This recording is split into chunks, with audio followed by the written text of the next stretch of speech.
Hello, viewers. My name is Zach Hardy, and I don't really know what to say in this uh, video. I wasn't expecting to release a video today, but then again, not everybody expects to wake up to the news of somebody dying.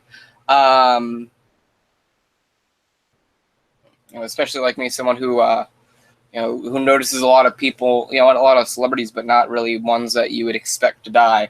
And pardon me for looking like shit. I just woke up a half hour ago. I'm sorry, about an hour ago. Got the news and had to cycle through shit. Aside from that, this may or may not be the only video that I post today. Again, I didn't expect to be making this video, but I felt as though I kind of had to. For those of you who don't know, Chris Cornell was the lead singer and frontman for Soundgarden, bands like Soundgarden and Audioslave and Temple of the Dog. I believe he was a lead vocalist for Temple of the Dog. I may be mistaken. But he has put out some amazing music over the past few, years. And he was, at one point, one of the most, important keys to the 1990s grunge movement. When you had bands like Nirvana, Soundgarden, Nirvana, Pearl Jam, Stone Temple Pilots, and Alice in Chains topping the charts with their grunge music. Chris Cornell, being the frontman of Soundgarden, got a lot of recognition for bringing grunge to, the front era, along with Kurt Cobain and others. But when it comes down to his influence in music, he joins the likes of the likes of rock musicians like Kurt Cobain and Joan Jett and Jimi Hendrix, who influenced people to find their voice and to write honestly and to, take the risk of putting your music out there. I'm sorry for the brightness. They were really the key factor. The key factors in why so many people got into rock music, specifically grunge, and why people found their voices. And Chris Cornell, speaking of voices, had one of the best voices in rock and roll. Obviously you had guys like Kurt Cobain that had that distinguished, Kurt Cobain and Freddie Mercury and so on and so forth, who had those distinct voices. And Chris Cornell was right up there. Sadly, we lost Chris Cornell yesterday, or this morning or whatever, after he died in his hotel room in Detroit, Michigan, after his final show with Soundgarden. Comes as a big loss for rock fans, especially grunge rock fans, because Chris Cornell was one of those vocalists that we identified with. People who were passionate about grunge music and loved the genre. They kind of identified themselves with guys like Kurt Cobain and Chris Cornell, and Lane Staley and Eddie Vedder and Scott Weiland. And now 4 out of 5 of those guys are gone. Kurt Cobain died in 94. I believe Lane Staley died in 94 or 95, something like that. Scott Weiland died in 2015. And now Chris Cornell dies in 2017.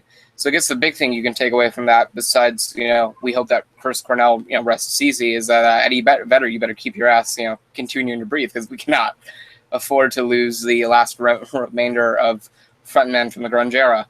But aside from that, with all joking aside, I do want to put out my sincerest condolences for Chris Cornell's family and friends. I know one of my favorite bands, The Pretty Reckless, they co-headlined the show with Soundgarden last night, and for the people involved with the Pretty Reckless, Taylor Momsen, the front woman, Ben, and everybody else in the Pretty Reckless. I hope that, especially with Taylor Momsen, considering Chris Cornell was kind of like that, one of the keystones in her music influence, or was one of her favorite musicians, I guess. Not necessarily a keystone in there, but I do hope that they are taking it easy and taking it slow. I'm sure their fans would be very understanding if they were to cancel a show or two to kind of let this sink in and let it settle down, especially considering they performed with the band the same night that he died. So aside from that, I hope everybody takes it easy and takes it slow. I wish the best for Chris Cornell's family and friends.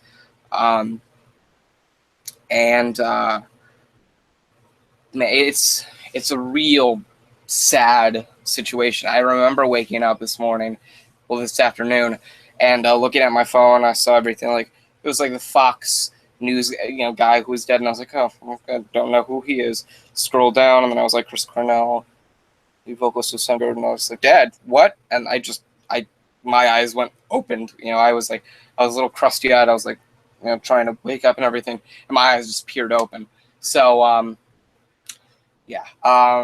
with that being said, they are saying that the cause of death was was being investigated as a suicide.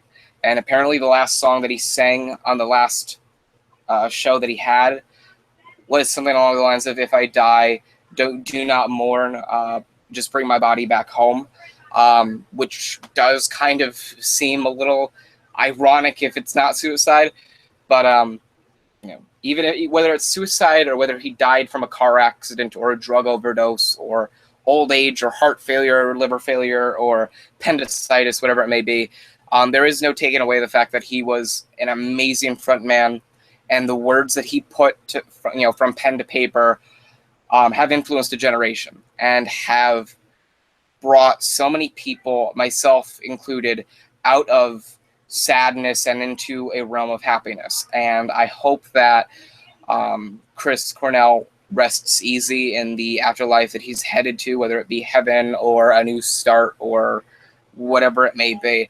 And again, I hope that his family and his friends and his coworkers and his bandmates and his fans are all taking it easy and taking it slow. It is a terrible loss, but there's obviously no reason for anybody else to be lost. So,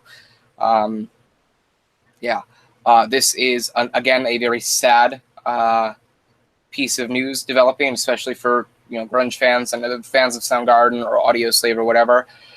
And I actually was contacted by somebody because I put this tweet out, and I was contacted by somebody who was like, you never really regret not going to a concert until you get the news that it was your last chance.